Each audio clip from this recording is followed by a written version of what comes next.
Hey friends, Hello. welcome to After the Sermon. My name's Justin, I'm Carrie. and thanks so much for watching these. I hope that these have been encouraging to you and helped you continue the conversation as we study the Gospel according to John. For these several months, we're in the middle of a series called Know the King. We're just walking kind of chapter by chapter, story by story through the Gospel according to John. I'm sure that you agree with this. It's really, this will be so much better for all of us if you are reading, that you're studying John, and that you're engaging in these videos and the sermons on Sunday. And I think that you will walk away come this spring knowing Jesus better than you did before. Absolutely. So, Absolutely. all right. So today we're going to be in John chapter 6. We're actually in John chapter 6 for 3 weeks. And my friend Dyke McCord preached in person. And then Carrie and I actually preached online. And so if you were in person, you heard one sermon from Dyke McCord from Waypoint Church Planners. And they're a partner of ours here at One Life. And then maybe you watched our sermon on YouTube, but we looked at the story where Jesus walks on the water. The disciples are out on the boat, a huge storm comes up, and then Jesus is walking toward the boat. And we got this question. We're going to tackle 2 questions. Yes. We got this question. It is, why didn't the other disciples get out of the boat? Now, this isn't recorded in John's gospel. Right. It's recorded in Matthew's gospel and Mark's gospel that Peter actually says, if it's you, Lord, call me to yourself. He gets up out of the boat and walks on the water. And he walks to Jesus, and then he starts to sink, and Jesus lifts, he extends his hand and saves Peter from drowning. But the question is, why didn't the other disciples get out of the boat along with Peter? And so what are your thoughts on that? That's a great question. I was really excited when that question came through. So, John doesn't talk about Peter getting out of the boat in John chapter 6. But in John chapter 21, after Jesus' resurrection, we see kind of something similar. We have the disciples are fishing on a boat and they're not catching anything. And then Jesus says, throw the net on the other side. The net fills with fish. And John says to Peter, hey, it's the Lord. And this is what Peter does. This is my favorite Peter story that exists. It's just fabulous. All right. So here's what he does. As soon as Simon Peter heard him say, it is the Lord, he wrapped his outer garment around him. So he puts his clothes on and jumped into the water. He jumped out of the boat. Out of the boat, into the water, starts swimming towards shore. Now, I love this part. The other disciples followed in the boat, towing the net full of fish, for they weren't far from shore, about 100 yards. They're literally right there. And Peter's like, I'm coming, Jesus. Yeah. And then they stay dry in the boat. And here's what I love about this and why I think it's relevant to this question. Peter had the kind of faith that caused him to dive headfirst into whatever it was. Yeah. If Jesus wanted him to do something, boom, he was there. Jesus is there, get me out of the boat. That serves Peter really well when we get to Pentecost, because Peter's the one, he sees a crowd of thousands. He stands up and he starts preaching the sermon. Exactly. Headlong. Yeah. We need people in the church like that. Yeah. But not all of us are that way. Exactly. Yeah. Let's talk about John's faith. Yeah. John was steady. Yeah. He was the disciple that Jesus loved. Yeah. John is the only one of the 12 who doesn't leave Jesus' side on the cross. Yeah. John, we don't really see much of him after Acts because he was leading the church. Yeah. He stayed. He gets exiled to Patmos. He dies a natural death. He has a long, steady, faithful life. We need people in the church like that. Yeah, and their stories, both of their stories, and the way that they express their faith and live out their faith are really important. Which what that says to me is that I don't have to be like you. No. And you don't have to be like me. And that we need to explore how is it that God has, how has God shaped me? And what does that mean for me to express my faith on a daily basis?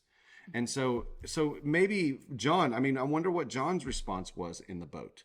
I wonder what Thomas's response was in the boat. I wonder what Judas's response was in the boat, right? And so all of us are going to have different responses in those moments. For Peter, he always seemed to be the one that was on the nose of the dog. He was always the one that was like, let's go.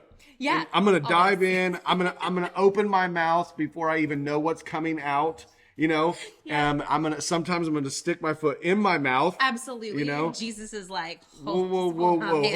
hold up. Yeah. And Jesus meets him in that place. Yes. And so this is a great message for all of us. You don't have to be somebody else. No. You don't have to live somebody else's faith story. Your faith doesn't need to be expressed like somebody that you see on YouTube or one of your family members or your grandma's faith or your dad's faith. It's your faith. Yeah. It's your faith journey. Now we can learn from each other, but God has shaped you in a certain way for you to connect with him. You have the thumbprint of God on you, and he put that there, a unique thumbprint on each one of us so that we can connect with him in unique ways. Absolutely. Yeah. Awesome. That's great. All right. So here's a question that I had. All right. And I texted it to you in the middle of the sermon. Yes, you did. In person. That's what happens when neither one of us are preaching. That's right. That's right. And let that be an example to you as we're preaching and as we're teaching on Sundays. Send us questions. Yeah. We love these questions, and we have lots of questions. So for me, it's what does it mean to be grounded when the storm comes? So Dyke talked a lot about having a root system, to be thoroughly established in the love of Christ. When these storms come, then our tree doesn't topple over. It doesn't fall over every time the wind is blowing. But can I be fully honest, like full confession here? This is kind of my struggle and wrestle with faith. Because, and I don't know if a pastor is supposed to say this out loud, but sometimes I say the things out loud that maybe other people aren't willing to say. So I'm okay with cute little cliches, like just trust the Lord. Yeah, great. What does that mean? Be thoroughly established in the love of Christ. Yeah, awesome. What in the world does that look like? Be grounded, be anchored. You used the word anchored before we got on here to record. Be anchored in Christ. Awesome. What does that look like? I'm a very practical person.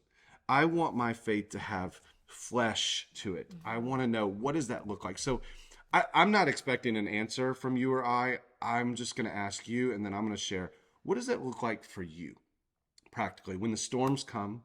Last week, or in the sermon on Sunday, you talked about your son's diagnosis. So you've been up in the storms. The storms have come. Yeah. Yeah. What does it look like? What has it looked like for you practically to be thoroughly grounded, established, anchored in Christ when the storms come? Yeah. Now I'm not perfect. I don't do it right all the time. No. I really don't. But for me, it's knowing Jesus as best as I can, and then modeling my life based on the way he lived. 1 John 2:6, walk the way in which he walked, even when it's scary.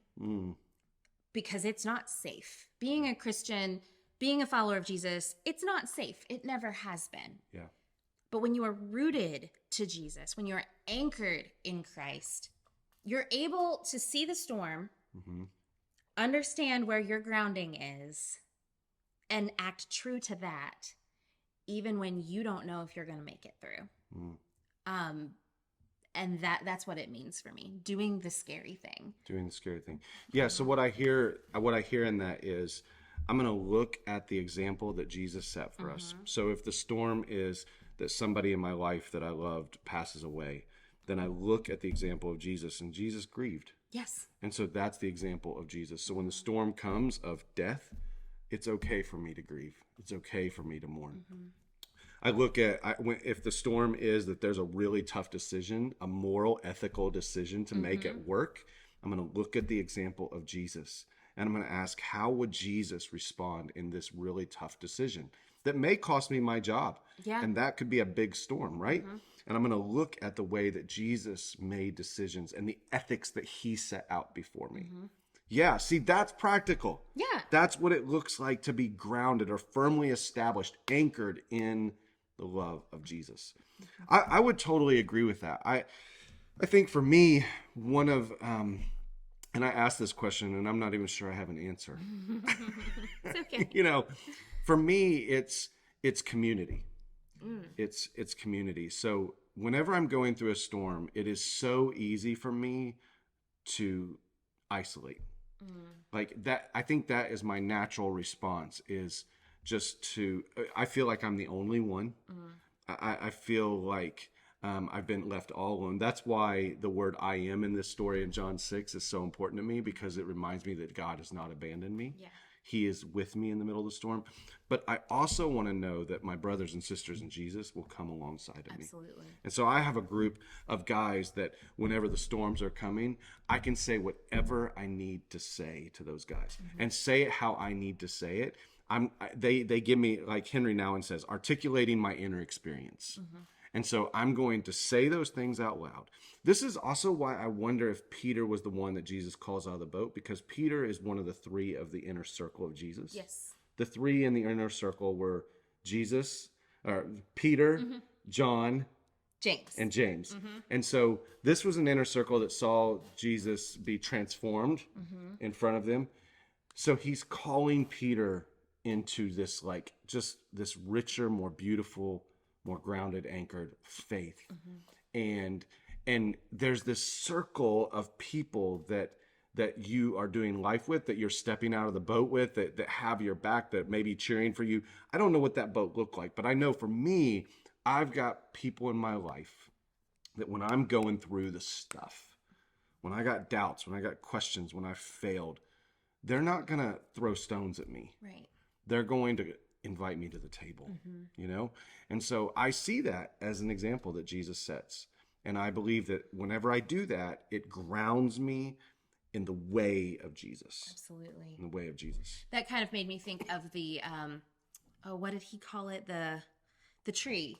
The really, really big tree. Yeah. The one with the roots. The one with the roots. Oh, no, the tall one that they were all connected. Yeah, the one where you see a whole bunch of Yes. them, but it's all one. Yes. And it's one root system. And Yes. that's absolutely what I sing with our brothers and sisters in Christ. We all have the same root system. So Yes. when one of us gets sick or dry or the storm comes, Yes. the roots of the others can help nourish it back. Yeah, and we hear that right in the author of Hebrews, who says, do not give up on gathering with one another. Absolutely. That's not just about Sunday morning. No. I mean, Sunday morning is beautiful, and it's an expression of that. It's a practice, right? It's like going to the gym. Right. But it means on a day-to-day basis. Don't give up on leaning in on one another, carrying one another's burdens, right? Encouraging one another, praying for one another. Hopefully, we're experiencing this in things like our 242 groups that we have here at One Life. Hopefully, we can experience this with our spouse. This is what a beautiful marriage can be whenever we have that place where we can lean on each other when the storms come. Absolutely. But that root system that connects with other believers, for me, is what it looks like to practically be grounded when the storms come. So, you have anything else you want to share about that? No, I think that's great. Awesome. Absolutely. So you're up next week. You're going to be talking about the last 51 verses of John. 51 verses of John. Are you ready for that? No. Okay. I mean, I am, but yeah. It's a tall order. It's a tall order, especially since this is the sermon that Jesus preached and a whole bunch of people quit following him after he said the thing. So we'll be back next Monday to talk more about after the sermon. Yes. Thank you so much for joining us, and we'll see you next time. Bye-bye.